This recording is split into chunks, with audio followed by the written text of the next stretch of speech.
कोलकाता से इस वक्त बड़ी खबर सामने आ रही है। बड़ा बाजार के नाखुदा मस्जिद के पास भयावह आग लगने से लोगों के बीच दहशत का माहौल है।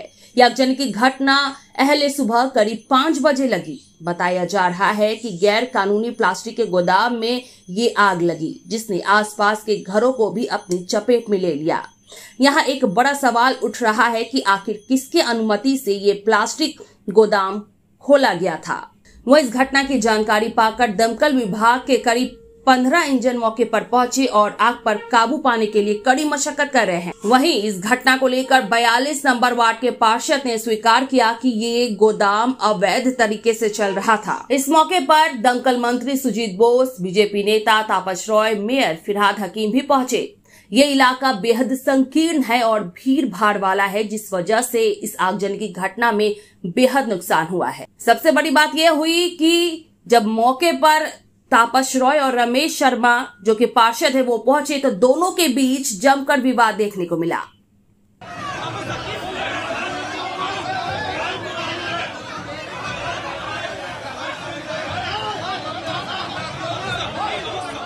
না এরা হচ্ছে কি এদের একটা ইনভলভমেন্ট আছে। আগে এর পেছনে সঠিকভাবে তো না পুলিশ না ফায়ার ব্রিগেড, তারা তো ঠিকভাবে পদক্ষেপ তো নেয় না। এটা তো ঘটনা। তো সুতরাং যা হওয়ার সেটা হচ্ছে। এখানকার কাউন্সিলর, এমএলএ, এমপি তাদের তো জবাব দিতে হবে।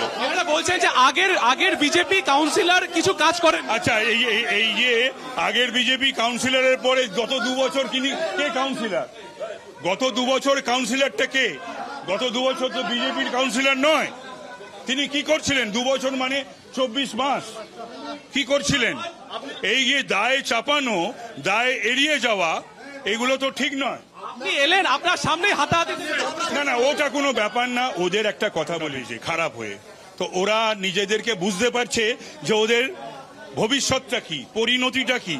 এই ভবিষ্যৎ পরিণতির কথা ভেবে এরা তো ছোটখাটো সব কাউন্সিলর, মানে নিচের নেতা, এদের ওপর তলা পর্যন্ত একই অবস্থা। বড়বাজার এলাকা আপনিও জানেন, আমিও জানি, এটা ঘিঞ্জি এলাকা। এখানে বহু গোডাউন আছে, আবার গোডাউন শিফটও হচ্ছে। আমরা অনেক গোডাউনকে বলেছি এখানে রাখা যাবে না। এখন সব তো আমি উৎখাত করে দিতে পারি না। এখন ব্যাপার হচ্ছে ফায়ার অডিট আমাদের চলে, ফায়ার অডিট হয়। এখন আমাদের কাজ হচ্ছে আগুন নেভানোর কাজ। এরপরে আফটার এনকোয়ারি ওখানে কি ছিল কি না ছিল, গোডাউনে কাগজপত্র ছিল কিনা, এগুলো পরে দেখব।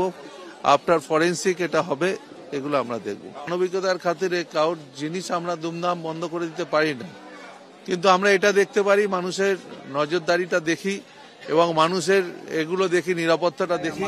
কাউন্সিলর মহেশ শর্মা এবং পাড়ার সবাই আমরা যারা রয়েছে তারা প্রথমে উদ্যোগ নিয়ে দৌড়ে এসছে, তারপরে দমকল এসছে। পাশাপাশি বাড়িগুলোর মধ্যে আগুনটা ছড়িয়ে গেছিল, যেহেতু লীলাটা অনেক বড় ছিল, ধ্বংসলীলাটা অনেক বড় ছিল, সে ধ্বংসলীলা বড় তাদের সরিয়ে নিয়ে যাওয়া হয়েছে। এখন আমরা পৌরসভার তরফ থেকে তাদের থাকা খাওয়ার ব্যবস্থা করতে হবে এবং আস্তে আস্তে এটা কজ অফ ফায়ার দেখার পরে ওরা সেই মতন কেস স্টার্ট করবে।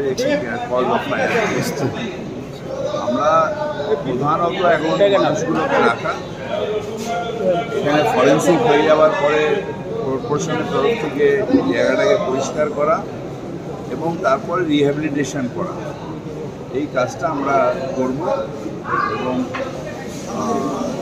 যা পদ্ধতি আছে সেই পদ্ধতি সব জায়গায় যা হয় সেই পদ্ধতি মেনেই এটা করা হবে।